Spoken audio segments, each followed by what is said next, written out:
I'm Mark Ronson, and this is the FADER Uncovered podcast. In this interview series, I'll be speaking with some of the most influential and groundbreaking musicians in the world, from genre-defining stars to avant-garde trailblazers, about their lives and careers. Each episode will be rooted in these musicians' iconic FADER cover stories, an institution that over the past 2 decades has told artists stories like no other. The podcast is a chance for us to talk about the past, present, and future, reflecting on their breakthroughs, diving into their lives when their covers hit shelves, and discussing what the future might hold now. And it's an opportunity for me to speak to some of the artists I most admire. This is the FADER Uncovered with Mark Ronson.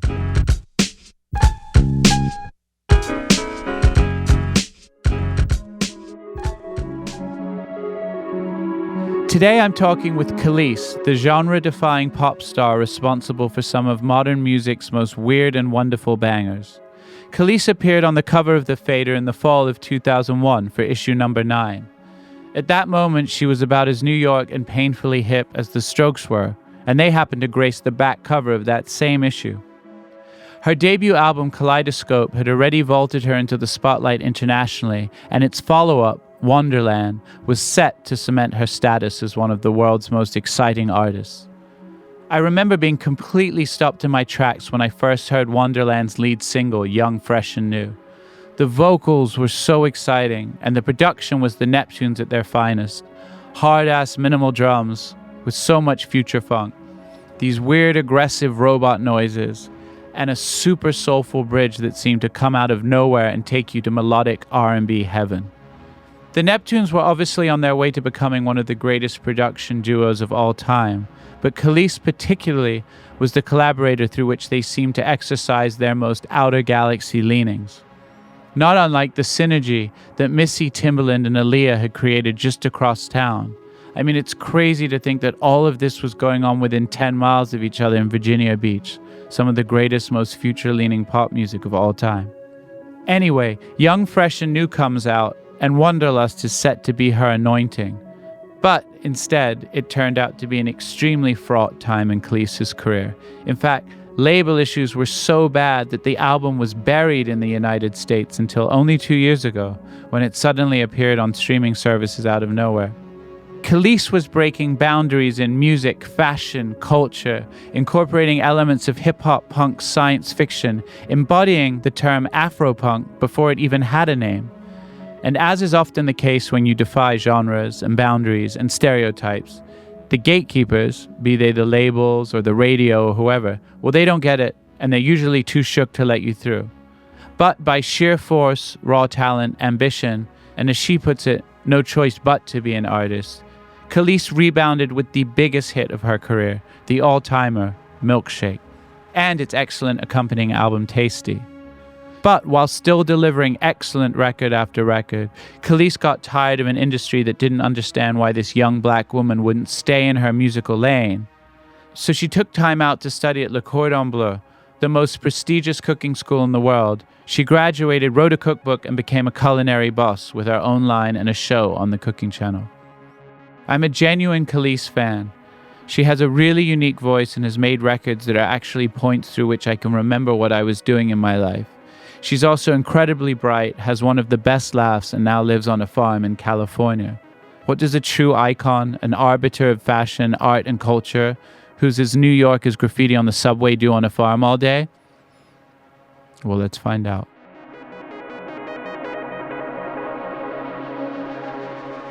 Are you on the farm? Because I've obviously been doing my deep dive Kelis research, and I didn't realize that you sort of have this big farm outside of we're like really South California, like towards San Diego. Okay. And can we talk about it? Because I am sort of like, you've had so many lives and you're such a New Yorker to me, but then you also lived in LA and you're like, I just couldn't live in LA and talk about hikes and juice cleanses anymore. And if I'm going to live in California, I want the thing that you live there for. Yes. Which I guess is this farm. Yeah, I wanted like space. Yeah, I wanted to see like trees and stuff. To me, like I am such a New Yorker, like to the core, I'm such a New Yorker. I think when you're born in New York, you kind of like come out the womb, like you will hate California, you will hate LA. And like I was bred to hate LA. And so when I finally came out to LA, I was like, I hate it. Yeah. And then, like you get used to the lifestyle and then you're like, okay, like I'm not out as late as I used to be. And, because in New York, it could be a Tuesday and like you still might get home at like 4:30 a.m. and you're like, of course, damn it, like this is terrible. Yeah. But like in LA, that doesn't happen. So I think once I got over the idea that like this is nothing like New York, even though people try to trick you and make you think that it's a city, it is not. It is a giant suburb. Yeah. I am not a suburban type person. Yeah. I am an extremist. So either I want to be in the best city in the world or I want to be like the total opposite. I want to be like sitting on bales of hay and like walking with no shoes on and kind of like taking deep breaths and liking what I'm feeling. Yeah. And did it have anything to do with becoming a chef and being known for food and all these things? Like, was it something about growing your own vegetables in this organic thing? Or is that just this myth that I've erected in my mind? No, it was all kind of part of that. It's this like weird culmination of my life. Like I went to Manhattan Country School in Manhattan. It's like they had a farm in upstate New York. And I used to have to go to the farm. It was part of our like curriculum and part of our like requirements to graduate, And I went there from the time I was 4 years old till I was in 8th grade. I loved the time on the farm. It was just one of those things like my parents sent me there. I went there. It was great. I loved it. Then I went to LaGuardia. Like I went to school. Like I never thought about it again. It wasn't until like I got on the farm and I was like, oh my God, like from day one, it's all been sort of like lined up for me in this really weird way that all these things sort of make sense. So yes, being a chef is definitely part of it. I think it was also just my upbringing. I think it was like having kids. And the other thing is also, I feel like, I've been on tour for the past 20 years. And so like, I love New York. It's funny because in all the years that I obviously grew up there and lived there, I never really like wrote or like worked in New York. I suck it all up and then I would always go somewhere. So whether I was working with Neptunes and I was in Virginia writing or like I was in London, right? Like I was never in New York writing, which is so strange. So I think when I came out here and then finding the farm, I was like, like I have like mental space. Like I needed like space, like my brain needed space. Yeah. That's interesting that you say that because I just moved back to New York and I was thinking exactly what you said. Like New York is this energy that you suck up and it's in you. But actually, sometimes when you go to make the record, you actually need to get out of New York to make it for the focus. I just moved back into my old recording studio in New York. So I'm like, well, I can't get up and leave just now. I just moved back in. But I'm already feeling that like, okay, but I do need to sort of... There's something that happens. You're right. You store up all this creative sort of energy till it's at the hilt. And then if you get to take it somewhere else, like we'll talk about where did you make, because the FADER article, just to jog your memory, it came out in 2001, the fall. So I imagine that was just like in between Kaleidoscope and Wanderland. And like in typical FADER fashion, it's you on the cover of one side, it's the Strokes on the other. Like it couldn't be any more fucking cool and like everything around what was going on with you at that time. But if we can go back for a second to Kaleidoscope, where did you make that? I made that in Virginia Beach. So both records, Wanderland and Kaleidoscope. Wanderland, half of it was made there. And then the other half, we did it on a bus because I was on the road. So like, we just like put all the equipment on the bus. Like if you really listen, like there's like weird sound. Like, I was like, oh, it's fine. We're on the bus, like whatever. Like you can never really get it quiet enough. You know what I mean? Like, so there's lots of like random weird sounds and part of that record just because like we were kind of just like rolling. We were on the bus on tour. But the first record was in Virginia Beach, And because I know at Wonderland, you guys rented a house and you did it there. But Kaleidoscope, so was that a culture shock when you first got down to Virginia Beach, or was it just chill? I mean, we were such kids, man. It was so crazy. Like, I went down there first. We recorded 3 songs. It was Caught Out There, No Turning Back. It's like one other song. I can't remember which one it was. But that record, I mean, it was such a different time, too. It was such a different era. Like, I think we did things different. We thought different. Also, we were all brand new. So, like, there was no premise. It was kind of just like, wow, like, someone gave us money to make music. This is ridiculous. Yeah. Like, we do it anyway, like. So we were just in Virginia. And, like, we used to work, like, early. Like, we would get to the studio in the morning. And we would work till, like, 2:33. And then we were done. So, like, that whole record kind of set up my whole music lifestyle, just how I came into it. Like it wasn't that whole like partying and late at night. Like we did not do that. We were up in the morning. It was a job. We got up and we're like, we're going to do this and we're going to be really like, and we recorded like 13 songs and we used like 12 or something. Like it literally like that was it. We just did it. I remember reading an article around that time with Chad and Pharrell, and it was like, yeah, we work from like 11 to 5. There's no nonsense in trying to like tear our hair out, and we like to go out and have dinner, enjoy ourselves. And there I was, I still hadn't had a single like iota of success yet, and I'm there till like 3 every morning. I'm like, what the fuck what am I doing wrong? Okay, maybe I'm not quite as genius as these guys, but at the same time, like I saw a quote that you even said in that FADER article. You're like, yeah, we worked till 11 to 3, and it was just like fun. And then you turned around and you kind of had this brilliant record at the end of it. We had so many ideas, right? And we were all so young, and we had not had any success yet. And so there were no rules. And music was different then. Like, I think that record was special because it came out at the end of an era. It was the end of an era. Do you know what I mean? So it was kind of like, to me, it felt like it was it was like a nightcap. It felt very like, that's it. That's all, folks. Like, you know what I mean? Like, everything changed after that. We had no idea what was going to happen. We had no idea what any of this would mean. We didn't know what people would think about it. We were too young to care also. Like, we had no, like, we didn't care. We were just sort of like, oh, this is cool. Like, let's do this. And I'm so grateful that I was able to start that way. Yeah. Because it really, like, everything about it, from our work habits to, like, that's the other thing. It was Virginia Beach. There's literally nothing to do. Virginia Beach, okay? So, like...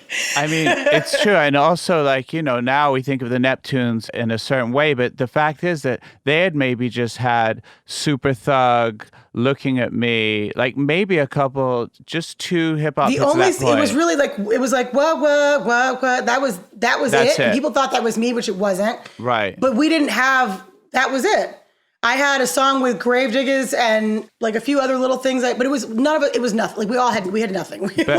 So I imagine you as this like super cool, like progressive, grew up in Harlem, super artsy, coming down to Virginia Beach. Like, not that they were small potatoes or anything, but you must have just seemed like this whole new world sort of coming down. Or I imagine they were kind of impressed, and you must have just seemed like this totally like artsy, informed, like city person coming down there.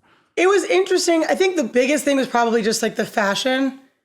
I was from New York. I went to an art school. Like, I come from artist parents. We talked about that a lot. And that was like, I know I definitely influenced that a lot because they weren't thinking about it. And they didn't have access to a lot of stuff. Like Virginia Beach, especially back in the late 90s, like there was literally nothing. Like they would go to DC to shop, which that sentence alone is just like, you know what I mean? Like that's where we're going. Like that's a notch up from where we need to be. So it was just like, they had no idea, right? So like we talked about fashion all the time. We talked about kind of like these boundaries and these things that to me were so like, I was a sponge, you know, I met them when I was 15, like literally I was a child, but I went to this art school and I was surrounded by really brilliant kids all the time. And it's such a like, New York like staple, like LaGuardia is like, you know, fame. Yeah, it really is that. Like it feels like that. Like you're in classes with these dope kids, like, and everyone's so serious because it's very like, you know, we all knew that we were like chosen. We were kids, but we were all, it's a different thing. Like, I don't even know if that exists anymore. Like, it's such a different vibe. And like, you know, so when I went down to VA and I'm like, I was like, okay. Right. All right. So what are we going to do, guys? Yeah. But it was great because they matched it musically and we were able to sort of like really create this thing. We were like a tribe. We were this, you know, I thought we were. It was a fun time. As soon as you said LaGuardia, I was like, oh yeah, I forgot that my high school bass player went to LaGuardia, but that is really not what I wanted to mention. I noticed in all the articles from this era, they always talk about art, fashion, your influence of sci-fi and Octavia Butler and these things, but you rarely talk about what music you were listening to at that time or what the influences were. And I was just curious if you were listening to stuff of that era, if you were just like a hip hop kid, because your dad was a jazz musician, you were always listening to old music. Okay, so yeah, I grew up, like, my parents were really strict, and so, like, I wasn't allowed to listen to, like, to this day, I'll see videos, and I'm like, oh my God, that's what they look like? I had no idea we were not allowed to watch MTV or, like, anything. The first time I saw Color Me Bad, I was like, what the? Like, I was so confused. So, like, when I went down there, it was so raw because I didn't have a lot of, like, my influences were, like, Betty Carter and, like, Nancy Wilson, and, you know, like, I used to hang out, like, my dad would play like at the Blue Note and like I would fall asleep under the table. Do you know what I mean? Like, or like Village Vanguard or like, so I was very like privy to that stuff. But I didn't really have a lot of like current stuff happening. And then, so it was really a combination of like really old like jazz, some gospel, and then like the kind of stuff I would sneak and listen to, but like I didn't know what these people looked like, but I would be like in my room, my mom would be like, is the radio on? And I'm like, no. Like, but it would be like Biggie and like, you know, Mary J and Method Man. It was like a huge Wu-Tang and like all just, you know, the 90s, like the best music ever.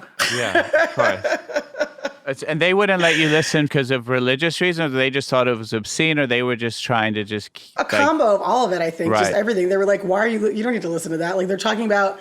I mean, it was like, yeah, like I remember I came home with a beeper and my mom was just like, only doctors and drug dealers need beepers. And so it was just like, you know, it was all of that. So like, I wasn't allowed to listen to it. My mom was just like, there's no need for you to listen to any of that stuff. So I didn't. Like, you know, the closest thing that I could was like En Vogue and like Whitney Houston. Those were like the one things like my mom would be like, okay. So those first stage performances and TV shows when you're performing Caught Out There, like I guess I just, like anybody watching it, I was like, whoa, she must love Bad Brains and da-da-da-da. Like there was such a rock energy. What it was very Future, and the energy of your performance mixed with the song and what was going on felt like this melange. But you didn't necessarily grow up listening to rock and skate music and this kind of thing. No, it wasn't until a lot later. No, it was really just, it was raw. It was just like, this is what it feels like. Yeah. You know, and so that's what it was. So when Caught Out There, I remember that because I was producing this record on Virgin at the same time, Nika Costa, and then I think it came out around the same time, or you guys just came out before, and there was such an excitement around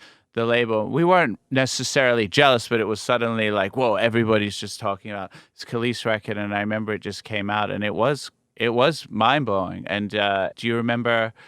Was it in the UK or was it in the US? Like, where was the first place that you felt like, oh shit, this is like a thing?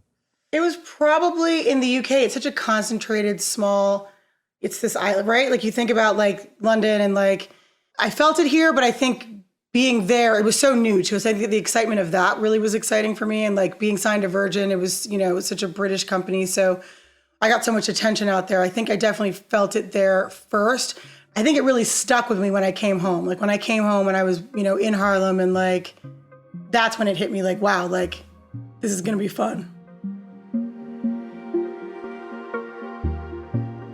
Sometime back in 1999, I was working on my first production gig, Nika Costa's debut album, Everybody Got Their Something. Nika was on Virgin Records through this super cool imprint called Chiba Sound, which also had D'Angelo. And that was our clique. Questlove, Pino, all of them. And we felt very cool about it, let me tell you. And then we caught wind of this other thing going on at Virgin. This artist called Kelis, who along with these young producers named Chad and Pharrell, aka the Neptunes, were apparently making some very mind-blowing shit that was about to drop. And we heard it, and lo and behold, it was some mind-blowing shit.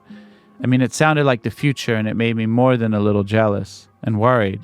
We were no longer the only cool kids in the building. Her first single, Caught Out There, was fire.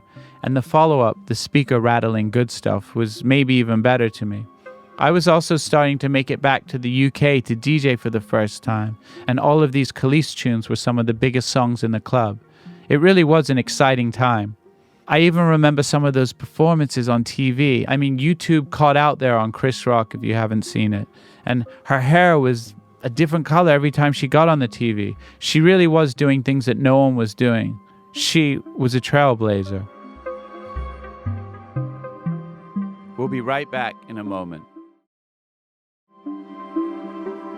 Also, I mean, I am English. I'm sure a lot of English people will hopefully listen to this podcast, and I am very proud of my roots, but it always just amazes me because I spent most of my life growing up in the States. I say the States so I can sound more English. That when I go back, there's certain things that they refuse to pronounce the way that the artist intended. So you go there and it was always Kelis. Yes. Do you got that in the beginning, right? Yeah, to this day, probably still people will be like, come on.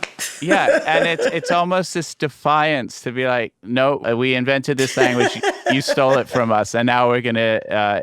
So even to now, English people still call you Kelis. Sometimes, yes. Yeah, that's not really a question. I just remember being in England block, a lot, yes. being like, have you heard the Kelis, mate? But it was so big, and then there were like 3 bona fide DJ bangers? Because I was going back to England suddenly a lot to DJ around that time. So you had Caught Out There, you had Good Stuff. And one thing that I really remember from, because I was DJing so much in clubs in that time and playing and DJing a lot in London a lot and playing a lot of those songs. I think Caught Out There has to rank at the top of the most misunderstood what the actual name of the song is of all time, because no one would ever come up to you and say, can you play Caught Out There by Kelis? They would say, can you play I Hate You So Much Right Now? Exactly. Then going out on tour after that and playing these big festivals, you said that going out on those festivals felt a bit isolating because you had kind of made this record with a bunch of friends in a studio and it was this fun thing, and now you're just like being thrust onto some, stage 15,000 people in the middle of Europe, and it wasn't really a vibe. I think in my mind, we were all going to be together like all the time. Mm-hmm. And no one really brought up the fact that like, no, like lady, when this is done, you go alone. Yeah. Like we were all together all the time. Yeah. Do you know what I mean? So like we lived together. We lived in the same house. We recorded together. We were together all the time. Yeah. So like when the record was done and I came back to New York and they're like, okay, great. Now you're going to go on tour. I was like, well, where is everybody else? Yeah. They're like, no, you're going. Yeah. I was like, wait, what? So like then I'm out in the middle of like, Nuremberg or Nuremberg. I was in both. I'm the only Black person for miles. And it's terrifying. Like, and then you're doing these really grandiose things that, to be totally honest, like I look back at my life now and I'm like, yo, like I'm pretty proud of some of the stuff that I've done. Not all the stuff, but some of the stuff that I've done. Yeah. I can look back now and I'm like, it's pretty dope to be able to say that. But at the time, it was my first time to Europe. I was like 17, 18 years old, 19 years old. And they're like, you're going to perform in front of 20,000 people and you're by yourself. And, they're like, oh, this is where Hitler used to like have his rallies. And you're the first Black person to ever be on a stage here. And you're like, oh, no pressure. Yeah. And it was my second show or so. It was ridiculous. Just like, I was not ready. Do you know what I mean? Like, it wasn't like, it was so much, so fast. It was a lot, it was a lot to kind of like wrap my mind around. And I think that the blessing in all that was the fact that like, I went on tour right away and I stayed on tour for like 3 years. Mm-hmm. So I was on tour for 3 years without stopping. I was just going. So it quickly became like, yeah, I'm by myself. But now I got into like a flow, and like it became a thing. I started doing festivals that like, again, I was always the only Black person. It was always just me and then all the other white bands. Yeah. People were not considering hip hop or R&B pop at that time. Yeah. So like my agent was this like great older British guy named John Giddings. I love him to this day. He had Madonna, he had Rolling Stones, he had U2, and then he's like, and I've got Kelis. And I was like, what? Like, how did this even happen? And so he would put me on these stages that like, I probably didn't belong on. And everyone was like, who the hell is that? Like, why is she here? Yeah. And he was like, well, she's going to open up for U2. And she's going on before the Red Hot Chili Peppers. And so you better, like, everyone make room. Like, and I was just like, okay, well, here we go. Like, that was it. And the only other person I saw that ever looked like me for about a good 15 years was Macy Gray. Right. We'd always see each other in these random places in like Kristiansand, Norway. And we're like, I see you. Hey, girl. Like, but that was it. It was always just me. So. Did you end up playing shows opening for U2 and like on their tours and stuff like that? Yeah, I was on tour with U2. I opened up for the Elevation tour. Wow. I did the whole thing with them. I opened up before like Red Hot Chili Peppers. I went on right before like Bowie, like just a lot Fucking of crazy stuff, man. Yeah. But like, yeah, nuts. Ridiculous. And I imagine some of the times it was incredible. And I imagine some of the times the crowds were probably a pain in the ass. I remember it was the Elevation tour. We were in Rotterdam. We had 4 nights in Rotterdam. It's like 45,000 people. I got booed every night. I got bottles thrown at me. And I remember the first, and it was like, I was literally a baby. Like, the first night, I came off the stage and I was like so shook. I was crying and I was like, I'm not going back out there. This is ridiculous. Like, why the hell would I'm not doing this shit? Like, this is terrible. Like, they were like, no, you are contracted. You're definitely going back out. And I remember the Edge just being like, you got this. Like, he's like, you're okay. This is fine. Don't worry. Yeah. My daughters love you. I was like, they do. Oh my God. Yeah. I know this makes you feel cool by having me open for you, but this is a giant pain in the ass for me. I was like this is terrifying. Like, these people were like, who the hell is that? Right. That taught me so much. So I think just like, here I've got this record called Caught Out There. I'm known for being this like bold, yelling, loud, aggressor, and yet like I'm being booed every night. They were throwing my sound man, because you know, like in the stadiums, how their sound men are like in the center of the stadium. So he had to wear a hard hat because Heineken was the sponsor, by the way. So people were throwing Heineken bottles, like glass bottles at my poor guy. I was like, he was just like, this is awful. Like, this is terrible. Like, yeah. You know? So he had a hard hat. I was hysterical. By the third night, I remember I was just like, you know what? Fuck all of you. So I remember I had this skirt on. And by the end of it, they were like, bear. They were like, get the fuck out of here. Because they opened the doors so early, too. So they're drunk. Yeah. Heineken is sponsoring. They opened the doors at like 5 or 6. And U2's not going on until like 9. Yeah. So then it's just, then they see this black girl come out. They're like, who the hell is that? They don't care. It's 45,000, very angry, very upset Europeans. So I just remember I hiked up my skirt and I was like, no, fuck you. And I mooned all of them. Like, I was just like, take that. Like, it was just black ass, just ass. Then I was trying to get my skirt back down. Yeah. If this was a movie, that would be like the magical turning point where everyone suddenly like was like turned on.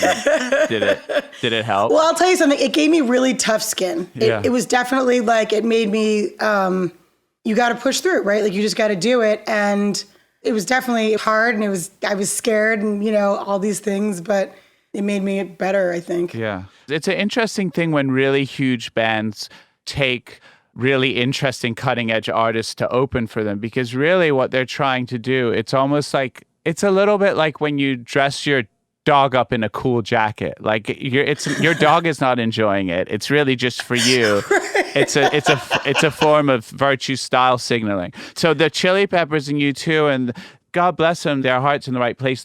By taking you, they're pushing something forward that they feel deserves a place, but they really know that there's probably not a fucking chance that their crowd is really going to get it anyway. So it's like they feel cool seeing your name next to them on the poster. Right. It definitely says something about them. But to be honest, too, though, what was cool about it was they were already U2, right? Like, yeah. So number one, I don't expect them to care, but also it was more, John Giddings was like, she's coming on the road with you. Yeah. I loved the fact that they even were like, okay. Yeah, totally. Like, my friends, like some fucking rap group, they were opening for the Chili Peppers. And I think before they got the pep talk that you probably got, don't worry, they're going to throw shit. These fans, they're animals, but like they're going to like just do your thing. And like, you know, even if you pick up 5% of the crowd. So they went on, and I think that they came on just like, and really killed it through the first song, and were so in shock. And the lead singer is like, wow, this is amazing because, you know, you guys are so great. And they actually said that when we came out, you were going to throw beer at, and that was just the worst thing you could ever say, because from that moment, a hailstorm of beer and cans. Like, why did you say anything?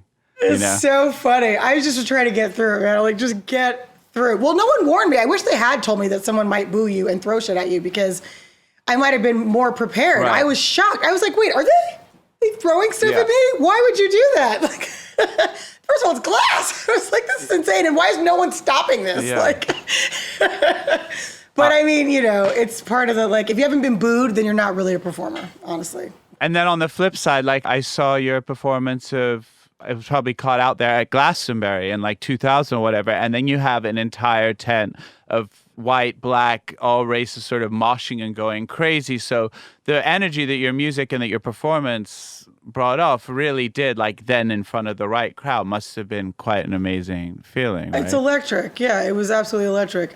You know, it's been such a crazy ride. You know, like I've been so graced with space and time and people listening. And like, I mean, we all know it as performers. Like there are those nights when you're like, I literally, if I could crawl under the stage, I would. But then there are the other nights that keep you going back up there for another dose, you know, when it's like, this is incredible. It's like, there's nothing else like it. It's literally electrifying. I always also, the thing that you said about when you first went out on tour and thinking it was going to be this crew and this clique that you had made while making the record, and then suddenly it's just you.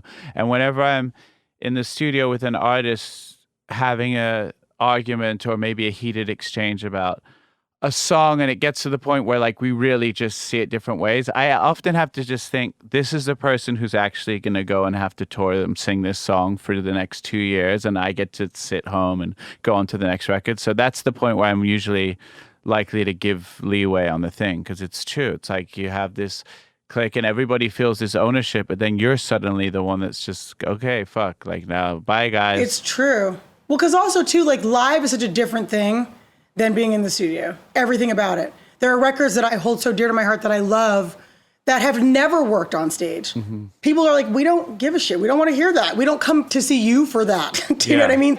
You learn that too, like as you perform and as your career expands and grows, that like, there are certain things that like this is who people see you as. And like, yes, I'm never going to allow them to put me in any, I'm going to be what I'm going to be. But I also am very hypersensitive to the fact that like, I know what my shows look like and I know like why people are there and I know what they're expecting and I know what they need from me.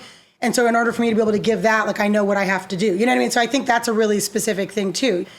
I could sing all night, but like people, they're like, we want to hear Caught Out There. We want to hear, it becomes that stuff where it's like, this is your signature, right? This is your stamp. Around the same time Kelis was getting bottled by inebriated Dutch U2 fans, I happened to produce a comedy record for Jimmy Fallon, who at that time was the young breakout boy next door heartthrob on SNL. When it came time to tour the record, I offered to help Jimmy put together a great band of musicians to go out and play these tunes, to which he replied in horror, "What, great band? Are you kidding? Like, I suck. I can't front a great band. No. It has to be a shitty band." So I said, great, can I join? So I went on tour playing bass in a band, backing up Jimmy. We opened for the Strokes, which was mostly great, but occasionally we would get booked on these rock radio Christmas gigs where you play a couple songs sandwiched in between maybe Queens of the Stone Age and Nickelback. Well, you can imagine what happens when the cute guy from SNL comes out to sing his comedy tunes in front of 13,000 hard rock fans after Queens of the Stone Age have just killed it. It was a hailstorm of pennies, mints, anything pocket-sized that people could throw. And I kind of loved it because it felt rock and roll. But I was also just the bass player, not really the front person, and it really wasn't my music. You have to have balls of steel and skin thicker than a rhino to do what Kelis did night after night. I don't know if I'd have the metal for that. When my own first record came out, a year later, I opened for Justin Timberlake. And I tailored my set for the teeny boppers. I play my records, but I also made it a little more poppy and PG. But when you're a black woman bringing Afrofuturism to a bunch of mainly white people in Europe, there is no tailoring it down or popifying your set.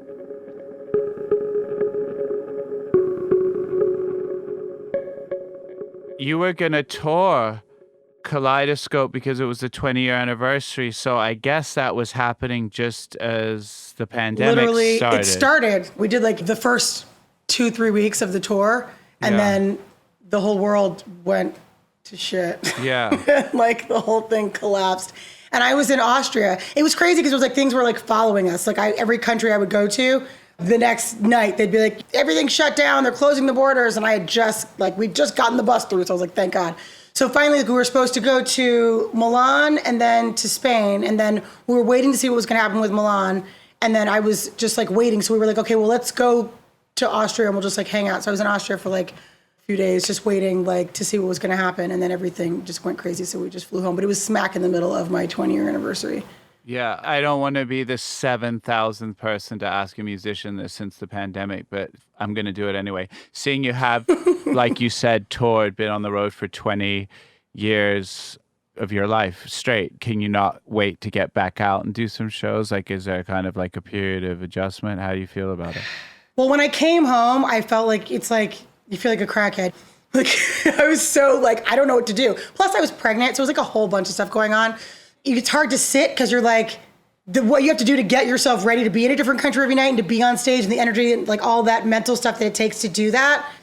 When I came home, I was just sort of like, like, what is it, Talladega Nights when Will Ferrell was like, what do I do with my hands? Like, I felt like that. You're like, I don't know what to do. Like, what do I do? You just feel so like a fish out of water, right? But then I was like, oh, okay. I'm like, you kind of get into it and you're like, it hit me a few months ago. I'm like, yo, this is the first year in 20 something years that I've been home the whole year. I have never been home the whole year, ever. Like, we tour every single year. So, like, it was nuts. I'm like, I've never not been, like, this is crazy. I'm just home. Like, what do people do? Yeah. Like, this is insane. But then I'm like, now I'm like, I love it. It's been dope because I've been able to be on the farm and, like, was able to do stuff and learn stuff and kind of, like, do things that I would have never had time to do because I would have been somewhere else. So it's been pretty crazy. It's been cool. What kind of things? Like how to make soap. Okay. How do you make soap? Oh, it's so crazy. It's this whole thing. It's like hot and the whole house, it's a lot. It's toxic. It can be. Okay. I do no-lye though. So I've been making no-lye soap. So it's not toxic, but it's all organic. I'm like, come on. But I grow all this stuff for it.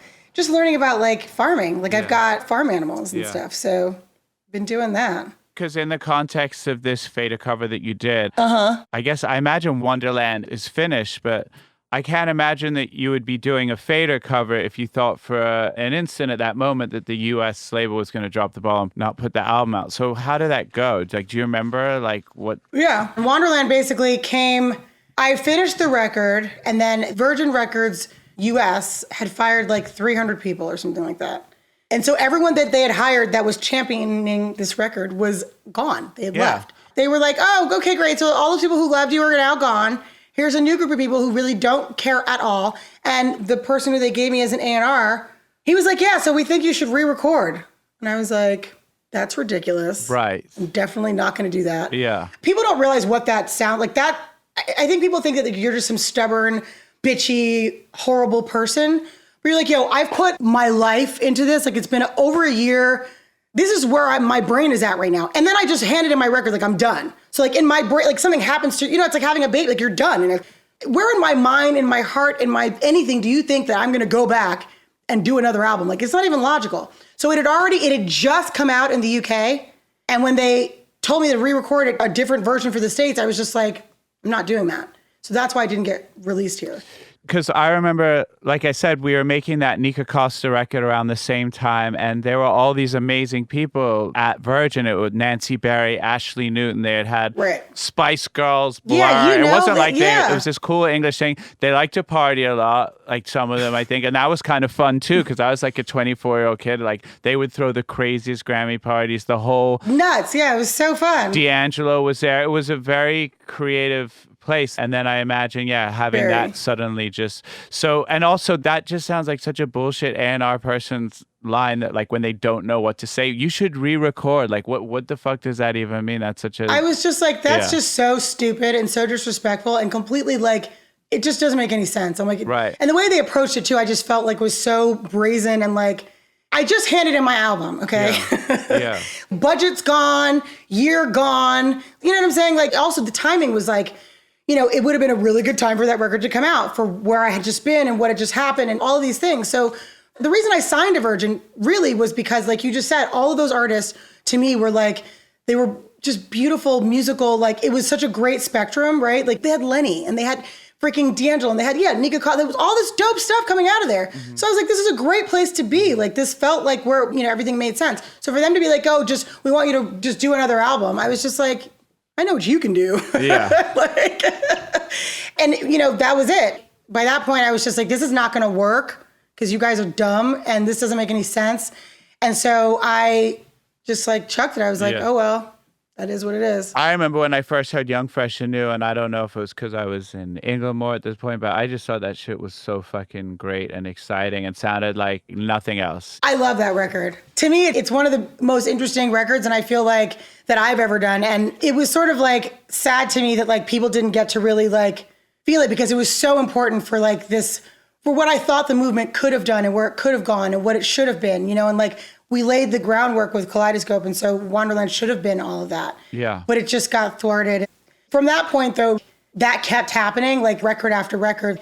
The business of the music always just got in the way. Yeah. I went to Arista, and then Arista, literally that whole collapse happened. And then I got shipped off to Jive, which was a freaking nightmare. And, it was just like one thing after another. So that was the beginning of a very long and like arduous record label time for me. I guess for me outside, it looks like this crazy, like going to Arista, the next record, making Tasty with Milkshake and Trick Me in this thing. It looks like this crazy triumph, like you just kind of like came back from basically being left for dead industry-wise and then have the absolute biggest record of your career and one of the most interesting like R&B pop alt records. But the same thing happened though. Milkshake came out. First of all, people don't realize either that Milkshake, everyone's like, oh, it's such a pop hit. And I'm like, I worked that record, man, like a freaking maniac for over a year before any radio people were like, no, boo, not playing it, hate it, not going to happen. We're never going to play that.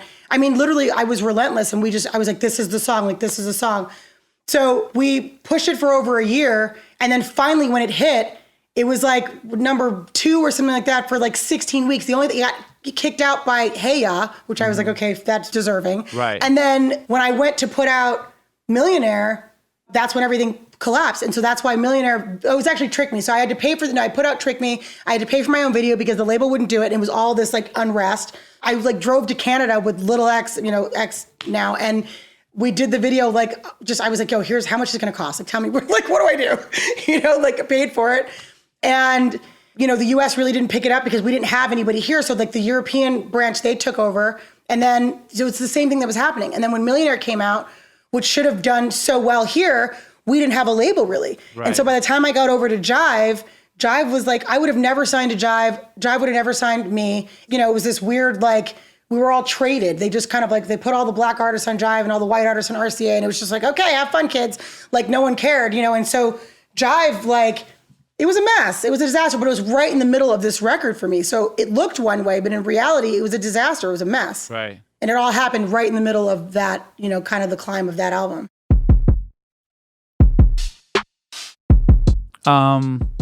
We don't hear a single. It's a cliche, but it's also true. And it's one of the worst phrases you can ever hope to hear as an artist who's just turned in their album. I mean, you've poured your entire everything into this, and there's someone in an office usually that doesn't feel your vision. Music history is full of these stories. I mean, sometimes even those with the most golden of ears get it wrong. Clive Davis apparently didn't hear what was so special about Toxic, and it nearly got left off of the Britney album In the Zone, and that song was her entire comeback. Quincy Jones thought Billie Jean was quote-unquote too weak to make the album. And Kiss was actually a demo rejected by Prince's protege, Maserati, that instead he decided to finish himself. But let's be honest, usually it's not people with golden ears. Usually it's just some guy, the proverbial mountain climber who plays the electric guitar. Yeah, that guy who just doesn't get it. And even worse, every now and then they have these giant switch-ups happen at the label where the guy that signed you, the guy that did believe in your vision, has now been fired, and there's a new guy who didn't sign you, doesn't care about you, and really just wants to get rid of all the old shit so he can sign new shit. It's a really harrowing position that Kelis has found herself in multiple times in her career. I mean, it's nuts. She has a hit song, Caught Out There, and then label shake-up. Again, she has a global smash, Milkshake, and what happens? Label shake-up. I had no idea even. From my vantage point, it was like, oh, cool, Kelis, huge comeback, amazing, good for her. But you really never know what's going on behind the scenes. There was an interesting thing that the FADER did at something called Kelis Appreciation Week. Are you familiar with this? I remember. Yeah, I do. Yeah. I've been doing this interview series for about 6 months, and I even dredge repeating this joke, but like, I was never even cool enough to be in the FADER, like when it was a magazine, but somehow I'm cool enough to interview cool people for it. But in all my times, I've never heard of anybody having an appreciation week, which there is Kelis Appreciation Week.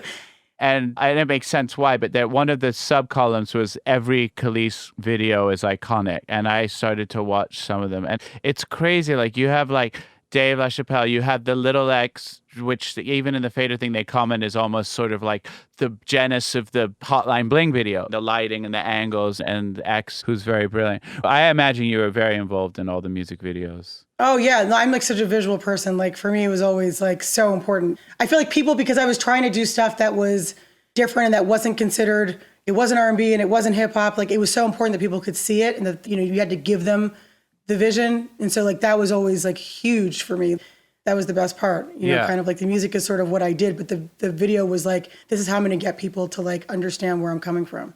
Yeah. It also makes sense that if there's ever an appreciation week for an artist on the FADER, like you do in some ways, in very broad strokes, represent everything that the FADER wants to be. It's like super futuristic. It's cool. It's all of those things. And I realize much more now looking at it, because of course anybody could look at you even back then and be like, whoa, this is some next stuff. But more the trickle down and the influence, and with things like Afropunk and how everything's allowed to be so genreless now. You were the first. Like, they're listing all these. I had to fight. Yeah, for sure. It was a fight. It was a constant fight. I remember every freaking board meeting that I had, especially with Kaleidoscope and Wanderland, and everything after was always like, well, what is it? Well, what is it? And I was like, I don't know. Why do we keep asking that question? And it was constantly like, they're like, oh, well, it's not Black music. I'm like, well, it is though, because I'm Black, right? So that would, to me, those are the requirements. Okay, like, and so like, I've met the bar. Pretty simple, you know. Like I think I did it. I'm like, you know, it's kind of, that is what it is. You know, it's interesting because a publication like FADER, they always were super supportive, and for an artist like me, because I got so much pushback, I really I felt that. Do you know what I'm saying? Like, FADER specifically was dope because when no one else would put me on a cover, they would. You know. I wasn't girly enough to do this kind of pretty stuff, and I wasn't like hip hop, so I couldn't do that, and I wasn't Black enough, and I wasn't white enough, and I wasn't any of these things enough. So it was like there were a few publications that like rode with me every time. And so like I felt that, because it was just like, okay, well, we've got that, like that works, so I can show people kind of what it is that I'm trying to do and why this is important. And it's dope to be able to see now, like, like Afropunk, and like they call it Black futurism. There was no name Black futurism back then. There was Kelis, and she's weird, and like, where the hell do we put her? Like, she makes music, so I guess we have to put her on the radio, but like, we don't really want to, like, but she just keeps showing up, so I guess we should. It was a lot of that. So it's just funny now that people are like, oh yeah, like, you know, FADER did like a Kelis appreciate. I'm like, thank you. Because, you know, honestly, it's been such a long kind of, like I said, I had to develop tough skin, and I had to sort of just kind of like forge forward and just do it, because it wasn't like I was getting all the praise and all the accolades. It's always after the fact, you know? It's like, now everyone's like, oh, I'm like, okay, where were you? Like, so, you know, it's like, it's nice 20 something years later. There is a nice quote at Camp Flognaw. It says, you're looking at the crowd and you say, I have 20 years in this, and it's crazy to stand here after standing in crowds that look nothing like this and wondering how a girl from Harlem can do this. Now I look at a crowd of people that look like me and I blend in. It's true. What was that show like? Because I couldn't find any of that. I desperately wanted to watch it, because I'm sure it must have been a good feeling. It was a great show. You know what, though? Like, it was funny. It was one of those moments where there were people walking up to me saying, I'm named after you. And I was like, how old are you? Wow. I was like, I don't know if that's rude as hell, or if I should just be like, welcome, my child. I don't know. Like, I'm like, you're an adult and you're at a freaking festival. Like, how old are you? You know, like, because that happened a few times that night. So like that sort of, I don't know, it sort of set the tone. I'm like, oh shit, like these are children. Yeah. These are kids. And like a lot of them know me because their parents listen to me. Yeah. They're the kids of cool kids back then. Do you know what I'm saying? Like, we were all kind of the outcasts. We were all the freaks, right? And so like, you're the kids of the freaks. I get it. Okay. Dope. And so I was performing, and it's kind of like, it made me feel like, and not to any way put myself in the same category, because I wouldn't do that, but it did make me feel like when I went to go see Grace Jones, and like, I know Grace because like my parents, you know, so I was like, oh my God, like you're amazing. You know what I mean? Like, I felt like I had a Grace moment. Like I felt like that, because it was literally, everyone was like 17. How old is your oldest now? Your 12. Son, right? 12. So yeah, he's 12. What if you found him listening to that? You're like, wait, how the hell do you know about that? There must have been a couple things already that he's discovered from like old shit or cool shit. Both of my kids, like for some reason, which is funny because I don't really, like I love it and I listen to it with them, but it's not something like I played for them. Mm-hmm. But like they love Bob Marley. Like they both want to listen to Bob Marley all the time. But also, I'm not as strict as my parents were, because I wouldn't say I'm strict, but I'm very, like, I'm an old head, so like I listen to old stuff. Yeah. Like my little one will be like, he's 5, and he'll be like, oh, can you play that, like, what's the blind guy? Can you play that? I'm like, Ray Charles? He's like, yes. Can you play Ray Charles? I'm like, okay. So they know that kind of stuff. I feel like it was good enough for me. It's good enough for them. I mean, it's the classics. That's always going to be classic. Yeah, for sure. So, because this will come out after Midnight Snack and the single, so it would be cool. We can talk about it. Is that good? Yeah. Okay. Yeah. How do you get inspired then to make new music, or you just consider yourself in this sort of Prince zone? Like, I just don't need any new music. I don't listen to new music to get inspired to make my own stuff, or what's the inspiration behind the new record? Whenever I'm working, I don't listen to anything anyway. I just can't. I need to be in my own head. And I think that there's always like, I want to make sure that I'm as me as I can possibly be. And because I am a sponge, I don't ever want to like be mistakenly like replicating something, or, you know, sometimes you'll sing a melody and you're like, wait, like, where did that come from? Like, what is that? I know that's something, right?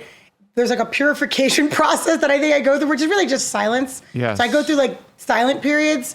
So when I'm writing, that's the best way for me to kind of just make sure that I am solely doing me. Yeah. Whether it's good, bad, or indifferent, at least it's me, you know? It's Midnight Snacks. Is that from an upcoming record? Or you have a whole album? Yes, I am working on a record.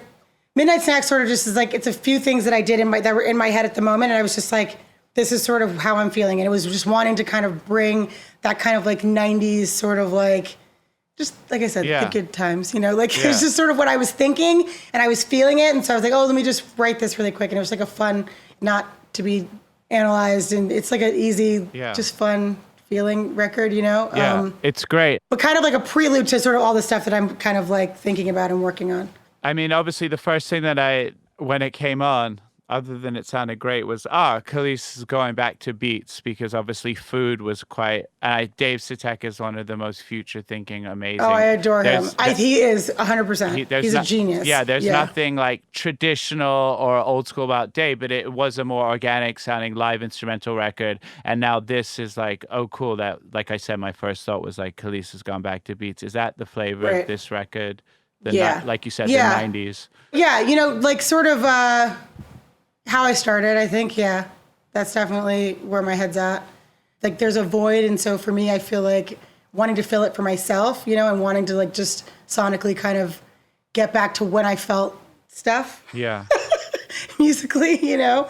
This is sort of just like the teaser, the amuse-bouche. The amuse-bouche, which is definitely like a really shitty segue into, I mean, I have to ask you because the last record was Food. This is Midnight Snack, which could be interpreted in any number of ways. But I guess you could say, like, even back to Tasty Milkshake, this isn't some new thing that there's been this food. No. I didn't even realize it, though, until someone said it to me like a year or two or whatever ago. And they were like, yo, you always got, like, food references. And I was like, do I? Oh, yeah, I do. I'm like, sugar, honey, iced tea. Like, I don't know. I think it's just because, like, well, obviously I'm greedy and I like to eat. But I think, like, it's the most carnal thing, right? And, like, when you think about music and food, like it's one of those things like you crave, right? Like food's a really tangible way to describe that. Yeah, when it's done in the right way, it's sexy because you're thinking of all the same kind of like impulses and senses that you would get from whatever. Exactly. And then I didn't realize you intentionally going for a bit of a fun, sexy 90s thing on it, but it made me think, did you ever cross paths with Aaliyah? I can't remember if like her tragedy happened before you were big, or whether you ever ran in the same circles or came around each other. Yeah, I'd just seen her for the Grammys that year.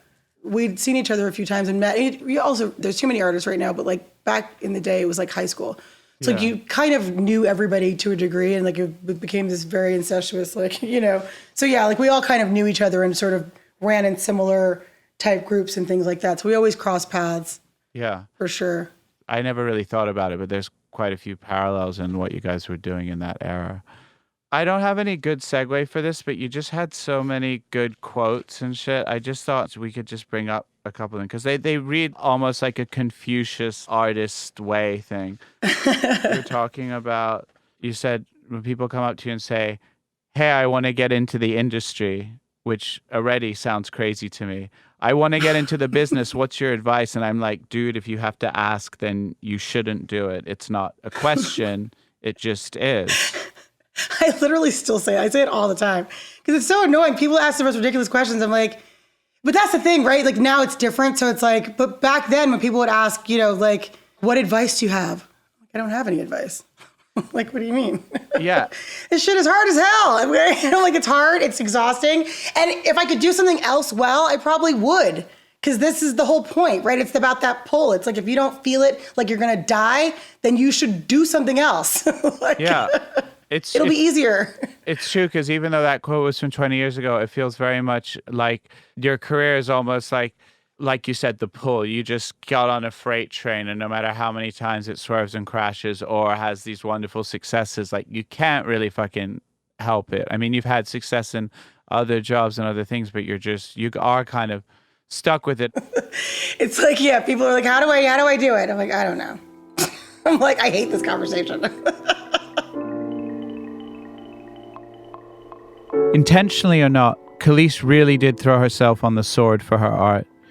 I mean, she had to hear it to no end from the label people who told her music wasn't quote-unquote black music. And then she did all these wild things that were definitely a no-go in hip-hop and R&B at that time. I mean, we live in this post-Yachty J Balvin world where you can be as colorful as you want and express yourself, but you have to remember how nutso it was to dye your hair green back in 1999. And she did damn near every color of the rainbow. I mean, it was so futuristic, but it also meant you got labeled a weirdo. And now, the kids of the weirdos, as she calls them, some of them even named Kelis for her, are coming up to her at the coolest festival around some 20 years later. I mean, that really is beautiful.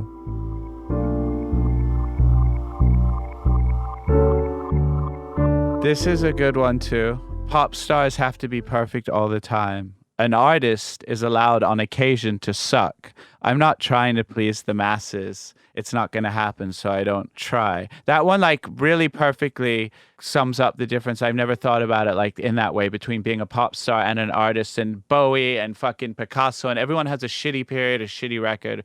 They would never get to the good stuff if you didn't have that sort of fall off. Well, because I think that's the thing, right? I think if we've gotten so... We want to love everything. We want to like it. I want to heart it. I want to like it. I want to thumbs up it. I want to, you know, and so instead of being like, yo, that's a real person that I buy into them, because like I like that person, right? It's like, I like when they suck. I like when it's a mess. I like when it's hard. I like when they're strung out. I like all the things about it because I like them, as opposed to like, you're pleasing me right now, instantly, constantly, please me again. It's like, that's sick, deranged when you think about it. You know what I mean? Like, first of all, who wants to do that? Who has time for that? Who has the energy for that?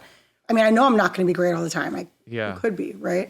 And be genuine and be honest. Like, to do that, there's certain things that come to mind that you either have to hit a little bit of this sort of lowest common denominator so you know that you can reach a lot of people and you know that you're distilling your stuff, or you just have to have this like maniacal, just like I'm going to constantly only work and do cameos with the biggest and the best people and keep, like there's a desperation. And to the but don't you feel like that? There are artists like that though. There are performers like that. There are people, and great, like good, great. I'm glad for them because it means I don't have to. Yeah. It's like, do that because I'm not going to do that. Yeah. I don't even have it in me. It's just so not who I am. Yeah. I think that they care so much. And like, that's again, great for them. I couldn't possibly. Right. Like, I couldn't. I'm going to be bad sometimes. I'm not going to be your favorite sometimes. But it's like, it's going to be genuine. I can offer that. That's all I can offer. This is a really amazing quote. This is from that FADER piece from 20 years ago. And even though I'm English and I'm a bit of it, like I'm an American citizen now and a transplant, this jumped out at me. You said, my whole thing is I grew up in Harlem on 128th Street. I'm an American girl. Obviously that part is not so much for me, but the rest of it. I've been to a lot of places and I have a lot of respect for people all over the world, but I'm an American. And that's something a lot of people our age are afraid to say and don't want to say because we feel like we can't claim this country. But the only way we're going to have it is if we genuinely do claim it. That's when it actually belongs to you. I thought that ties into so much stuff about, you know, at its very best, American ideals, even if it's just sort of like a postcard or fucking Bruce Weber polo ad, is there can be things that are really beautiful about it, but the way that it's been reclaimed by the current political climate in this jingoistic way is it almost like the flag or the idea of America itself has become abhorrent to some people. And I was wondering how obviously so much has changed, especially even in the last 4 or 5 years, how you felt about that. I mean, it's such a, as a Black woman here, I think we've been fed our story and we've been fed this like tale, right? And one of the things that I learned early on, I think, no one can tell you your story. Do you know what I mean? It's like no one can tell you your existence and your history.